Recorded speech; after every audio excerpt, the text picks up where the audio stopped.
Hello, dear divine feminine. Today I come with a message that might be heavy for some, that might be just in time for some. I don't know who needs to hear this, but I know that there comes a time on the journey where it feels like, you might call it the dark night of the soul, you might call it later on, it might feel like the void, but there comes a time where it feels like you're in this whirlpool and nothing you ever known to be safe, even your own patterns, don't soothe you anymore. Old habits, old relating patterns, old soothing ways don't work anymore. And in that chaos, it feels like there is nothing, no one, and like the journey never even existed. So this is a message for those times. Remember, divine feminine, this journey is walking, sometimes running, sometimes just finding your way in the darkness where nothing is in sight, no light is inside, and you're just by yourself, with yourself. At first you try to tell it to people, you try to ask for help, but then you see slowly it gets lonely and lonely because nobody understands. Nobody understands. Even when you put it in words, it could be a therapist, it could be friends, it could be family, it could be your best friend. You talk to them about every single thing that happened in your life, and now it doesn't make sense because whatever they say, it will feel like as if they're projecting their stories on you, their beliefs, or they're just not getting you. So it will get really lonely. It will get really, really hard. But know that in that time, it is time to go inward. It is time to go inward. It's time to go inward and touch the deepest part of your soul deepest part of your being that has been waiting in the shadows for you to see them, for you to see and feel and really take a good look at them. Because it is you at the beginning of the journey, when you meet your twin, when you meet your divine counterpart, it feels like now you don't have to look for anything else. Now you don't have to keep it together by yourself. Now you don't have to look for love in the wrong places or soothe yourselves with addictions. It could be any addiction, like even like spending time in the meaningless conversations or scrolling or binge watching or I don't know, gossip, or just, dwelling in stuff or feelings or stories or things that happen. But it is time to go beyond it all. It is time to calm down. I know it's not easy calming down because it feels like a storm inside. It feels like a storm inside and outside. And it feels like there's nothing that anchors you. So when it comes to that, I really want you to get close to yourself. Hold yourself. Ground yourself. Let yourself have that safe space. Be your own safe space where you can just ground in. Listen. Because there's a voice inside. There's a voice inside that is trying to tell something. So in the beginning of the journey, now you feel like, you met the spiritual side of you. Even in that loneliness, even right after your twin left, it feels like this magical spiritual land where you're now navigating and when you're now feeling all those things so deep, so connected to the universe. But there comes a point as you start surrendering, as you start letting go of your twin, as you stop waiting for them to come and fill you up, come and fill your cup up, come and make you feel whole and complete, then there's another layer of loneliness. There's another layer of loneliness because now you feel like you're back in square one. You're back in your old self, in your old world, but it doesn't feel quite familiar. It feels familiar, but you can't be in that space anymore with the ways you used to be. So it feels even more wicked and weird.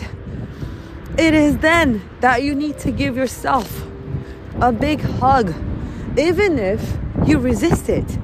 Even if you resist it, like as if it was someone else who's trying to talk to you and you just want to be left alone or you just want to lash out or whatever. Sit with yourself. Slow down. Whatever feels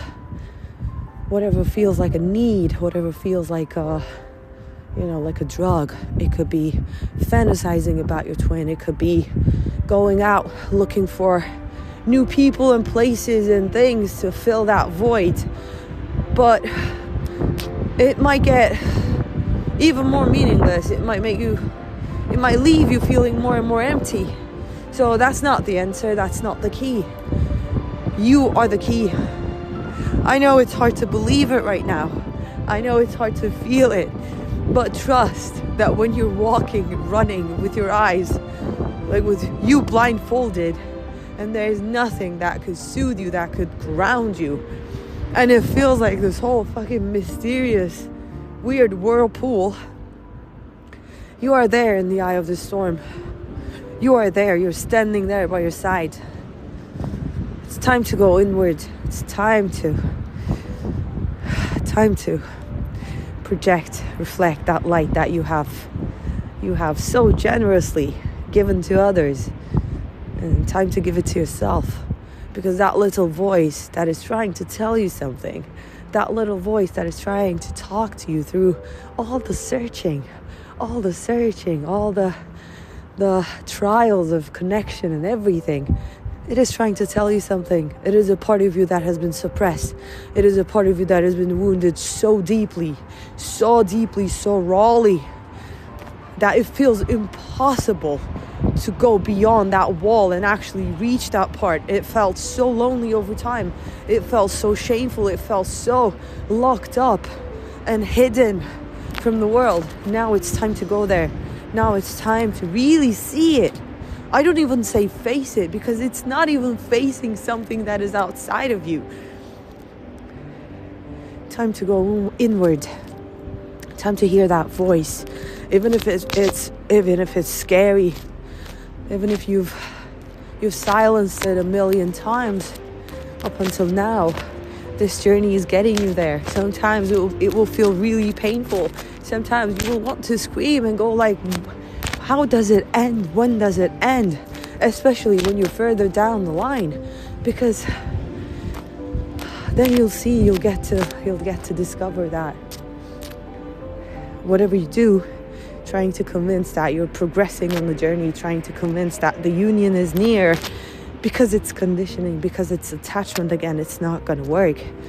Because the real key here is surrender. So whenever you're attaching to a certain outcome, whenever you're actually waiting for your divine masculine and waiting in that spiritual limbo to live again and keeping yourself safe. But what are you keeping yourself safe from?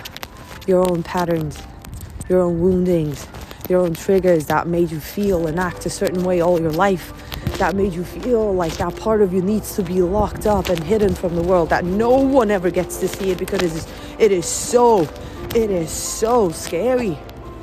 Now it's time to see it. Now it's time to build up courage, only to realize actually it's not a monster, it's not the end of the world, but it's the beginning of freedom. And you have the power to do it, because now you're on the journey, divine feminine. Beautiful goddess, you're on the journey, and you are equipped with everything you need to walk that line, to walk that path. That is a pathless path. So when you can't see it on the map, when you don't know how to find your way, it will get you overwhelmed. But trust that with the third eye, with your inner knowing, you are already walking that path. You're already walking that path. I'm sending you so much love. You got this. I mean it. You really got this. Much, much love.